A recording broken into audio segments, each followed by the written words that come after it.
Hey, listen, I've been lately more interested in making photographs than taking photographs.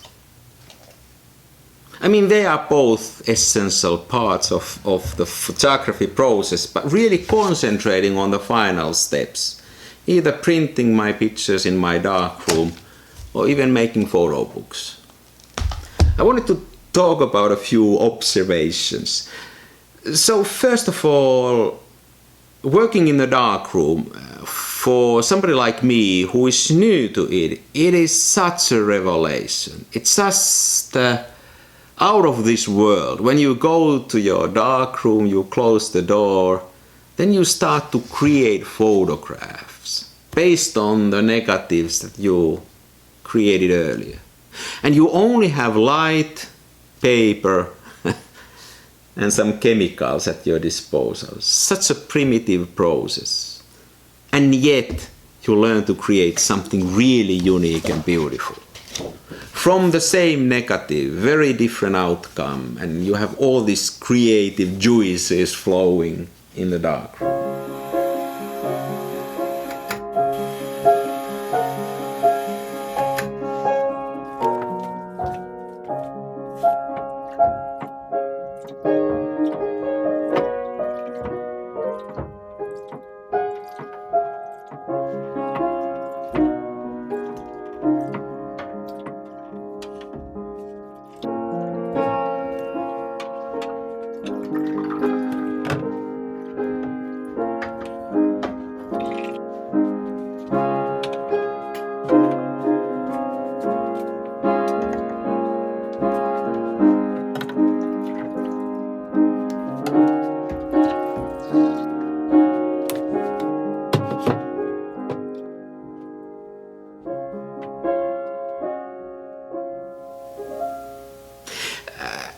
I every now and then meet people on the street, other photographers. They see me shooting with old cameras, analog film cameras, and they come to talk to me.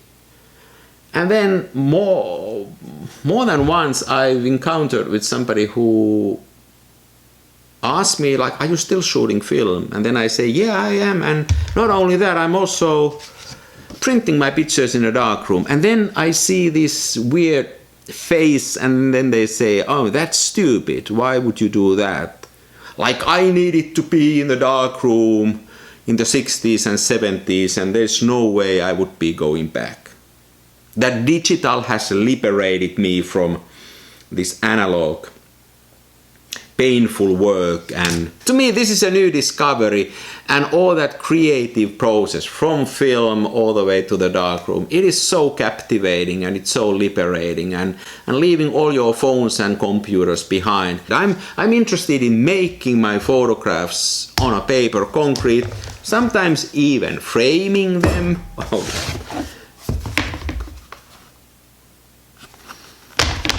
Or then making books.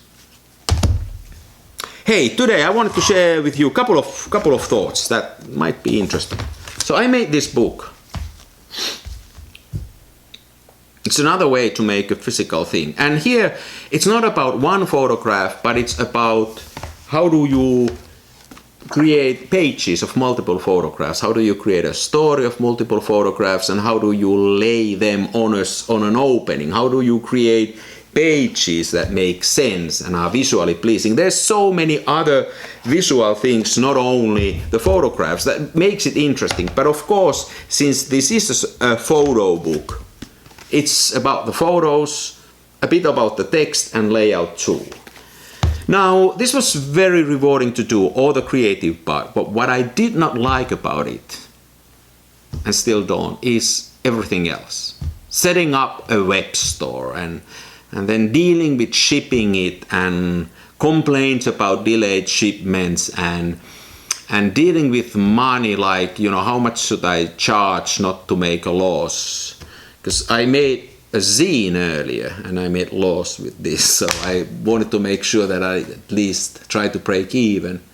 But all the creative part was so fun. So now, what can you do to enjoy the creative part of making the book, but you don't need to do it so financially heavy or physically complex. I made the zine earlier. This almost gave me the same creative pleasure. Smaller book, made 50 copies, and it costed me less than a cheap lens. Sold these on eBay, about 30 of these, others gave away, and then really had a good time. Make a zine, make a concrete physical zine in the digital printing service. Highly recommend it. But you don't need to make it like this necessarily, like a flimsical little booklet. You can do something that looks like and is a genuine high quality photo book. Michael Holmberg, somebody who watches my YouTube videos, these videos, and we've been talking even over the Teams meetings and whatnot about photography, had made a book about Berlin. This is not a commercial exercise. He doesn't sell this. He made enough to give it to friends and family members, whoever might be interested.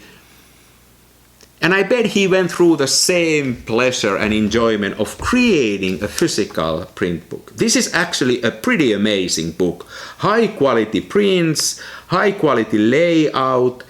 He said that it's been in works for years, and he started to accumulate pictures on a Microsoft PowerPoint. I used Google Slide, he uses PowerPoint. And over the years started to accumulate pictures of Berlin. He works, to my understanding, with transportation, mostly public transportations. So there are a lot of pictures of train and train tracks, and a lot of internal space pictures that I find captivating, really artistic, really deep, and the colors are marvelous. It is like a high quality commercial photo book, but it's just something he did himself and didn't bother to make it publicly available. And I'm pretty sure he got all the enjoyment, and even more, all his friends and family members get the same enjoyment. I bet also with the fraction of the price you would do this compared to doing an offset print of several hundreds that I did. Worth considering, but you don't also need to necessarily go with this kind of glossy hardcover thing. You can also do it slightly differently, like Robert Hoffman, another of our YouTube friends, who have made this kind of booklets, 15, 20 pages. He told me that he's interested in old cameras, and these pictures are mostly test prints of old lenses and cameras during his walks with his dog or girlfriend or by himself, and that he's not interested in polishing or high quality. I disagree with him a little bit on that, because there is a certain quality with his work, which is a certain consistency. It's almost like they all have the same language. I don't know how to describe it. Extremely interesting and nice, very good quality too, but you can also see that some of these are a bit compromised lenses, a bit soft on the edges, but I like that. I'm a Holger guy, so I like that. So he photographs nature, he photographs what he sees, he also photographs things that are disappearing in his own neighborhood, buildings and cities.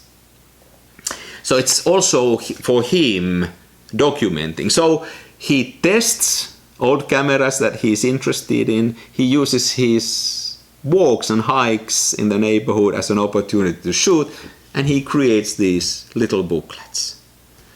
Once again, making them concrete. Now, if you are not into making it yourself, this kind of booklets, you can also enjoy what other people do.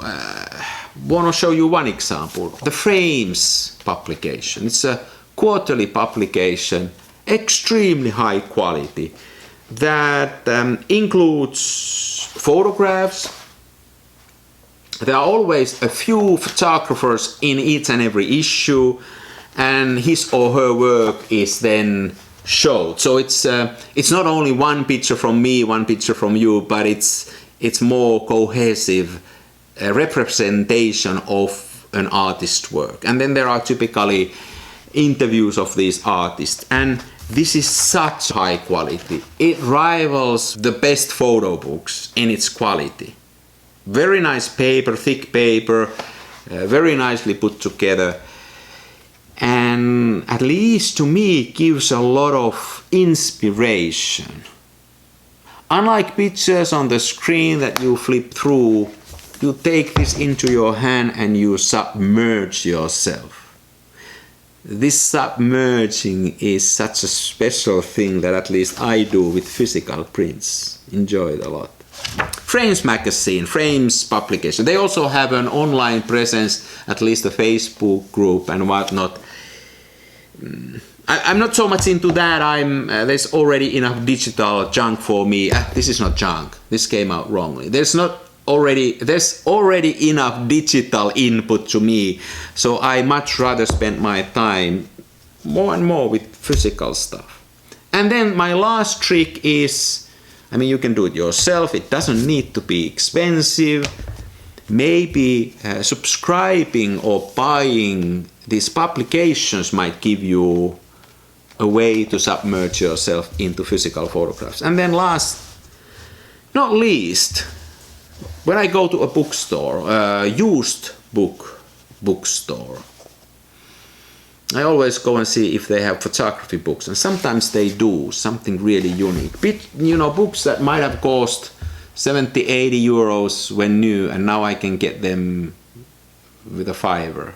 Makes me feel a bit guilty for the photographer, but somebody paid that 70, 80, back in the days, and then for some reason didn't have the eye or the patience or intellect to enjoy these pictures and brought it to a second-hand used bookstore, and now I can have it, so I think that's okay. Okay, my point here was learn to create physical prints. Get yourself into a darkroom if you can. Highly recommend it. Give it a little bit time. It's not something that you can turn on like a light switch. You need to spend enough time to get over the initial learning curve. But then the sky is the limit. I can guarantee that. You can create your own print books. It doesn't need to be so heavy lifting and difficult. The digital printing has given us a possibility to make limited runs in a fairly affordable price. And what a joy it is to make these books and then give them to your friends. Publications like Frames sort of take you away from the digital consumption. Good for your soul and your eye. And then used bookstores.